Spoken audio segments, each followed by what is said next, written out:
How's it going, everybody, and welcome to the newest episode of Schmoedown Central. I'm your host, Brad Thomas, breaking down Title Week for the second time this year.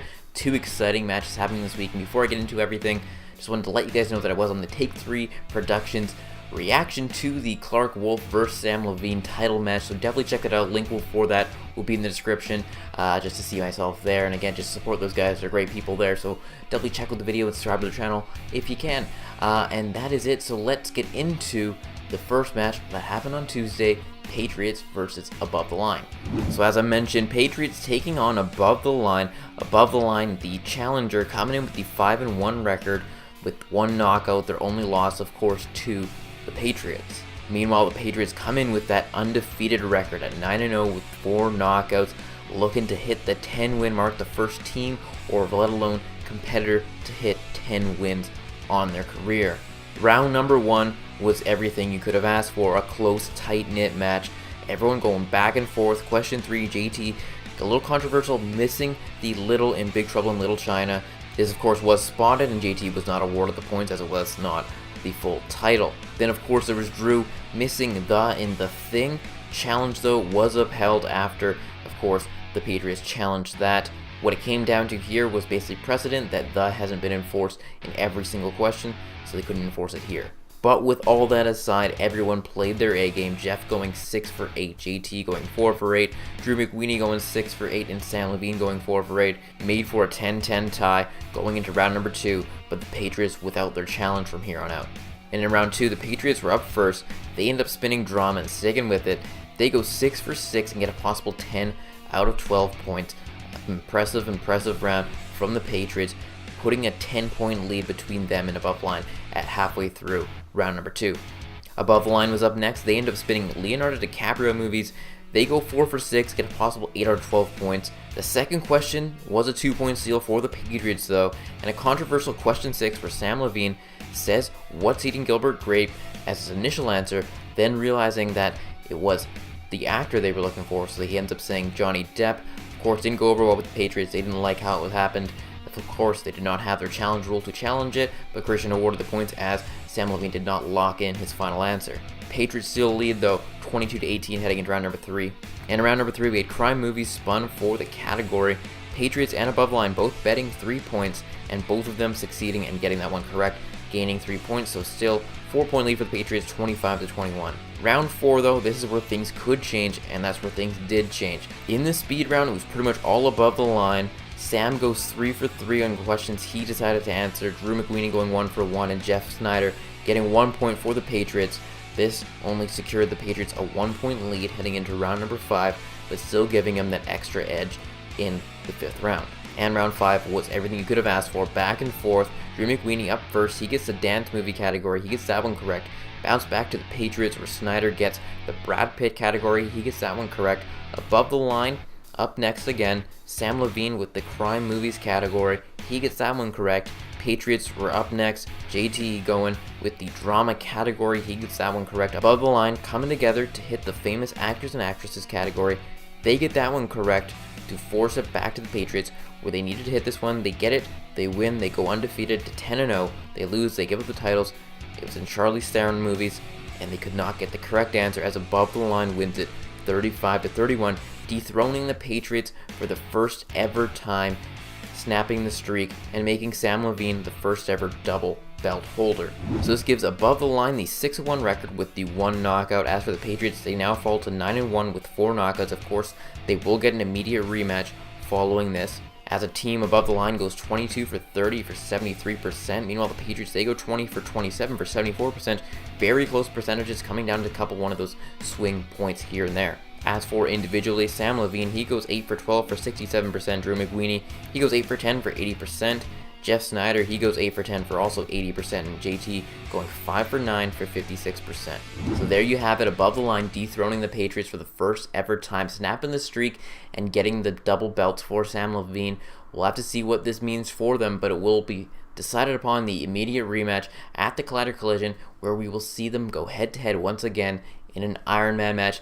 This should sure to be one of the matches of the year, as of course last year's match of the year, I believe, was the Star Wars Iron Man match. So could this Iron Man match live up to it? I'm only certain that it will live up to the expectations, and I can't wait to see the Collider Collision go down to see this match. And on Friday, we had Samm Levine taking on Clarke Wolfe. Clarke Wolfe coming in with the 6-4 record. Meanwhile, Samm Levine coming up with the 9-4 record with 3 knockouts, looking to get the 10 wins for the first time now. Round 1 was very close between the two competitors. Samm Levine going 6 for 8, Clarke going 7 for 8. There was kind of a controversial moment on question 4 where Sam thought he heard actress. Of course, actor was said. Sam being thrown off a little bit there, but still only a 1-point lead for Clarke heading into round number 2.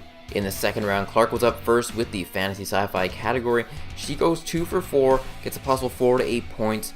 Of course, some key moments here on the third question where Clarke says rats, of course a 2-point steal by Samm Levine because he ends up saying the correct answer, which was mice, and also another 2-point steal on the fourth question, which led to only 11 to 10 lead for Clarke midway through round 2. Sam was up next, getting the category of war movies. He again only goes 2 for 4 and only gets a possible 3 out of 8 points there. A 2-point steal on the first question, and on question 3, Sam says murder, of course that being incorrect. Clarke says left their post, challenged though by Sam, and after some discussion with John Ropan among some few others, it was overturned, so no points were awarded for the steal for Clarke Wolfe. This made it a 13-13 tie heading into round number 3. In round 3, War Movies was spun, and a big key moment here, a big turning point in the match, as Sam bets 2 points, Clarke bets only 1, and Clarke ends up losing that 1 point. Meanwhile, Sam ends up gaining 2 points, widening that gap to 3 points as a 15-12 lead for Samm Levine. And in round number 4, the speed round was up, and Clarke came to play and went and took some points from Samm Levine. She gets 3 out of 3 that she answered correct. Meanwhile, Sam only going 1 for 2, actually missing one question on the Rosamund Pike question, which made it a 15-15 tie heading into the 5th and final round. And in this 5th round, it was very interesting. Clarke up first with scores and soundtracks, couldn't come up with the correct answer, couldn't find Michael Giacchino's name. Samm Levine up with animation, he gets that one incorrect. Back to Clarke Wolfe for comedies, she gets that one incorrect. Sam up with Clarke strength in horror, he gets that one incorrect.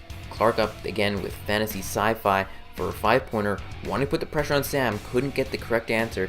Meanwhile, Sam, he had his final question to win the whole game in classics, again, could not find the correct answer, so it was a 15-15 tie into sudden death.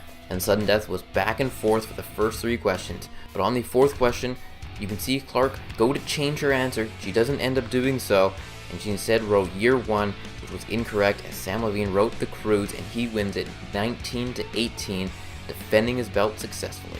Sam improves to 10-4 with 3 knockouts. Meanwhile, Clarke falls to 6-5. Both of them very close percentages. Sam goes 14 for 22 for 64%. Meanwhile, Clarke Wolfe, she goes 15 for 23 for 65%. A very close game in percentages as well.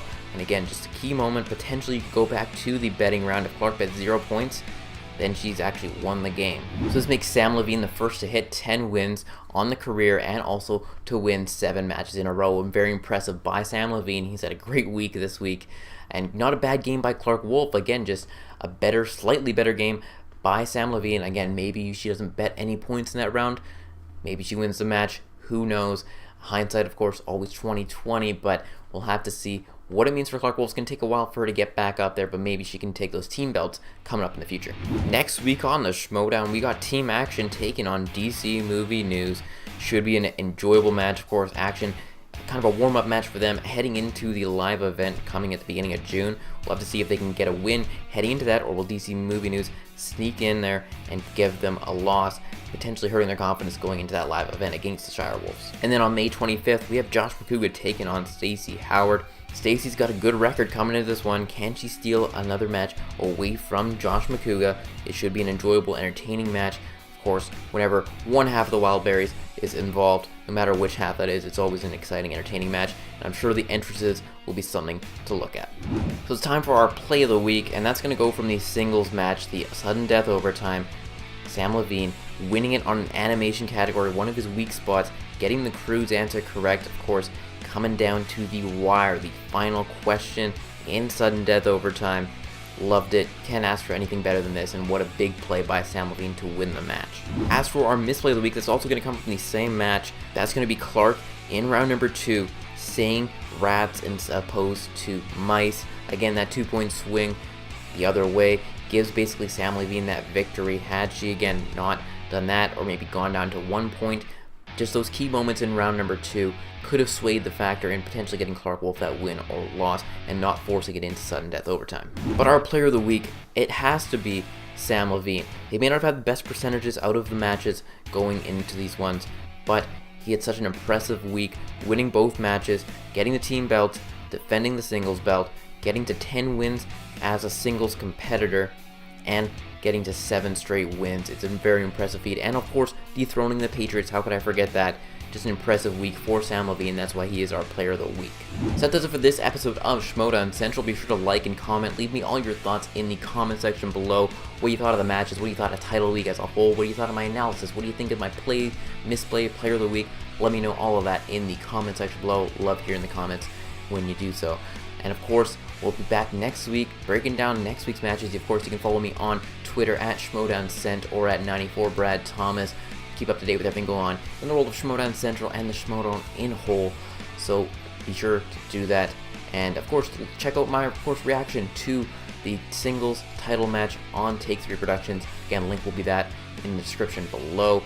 So again, thank you all for watching and subscribing and all that good stuff. I'll talk to you next week on Schmoedown Central.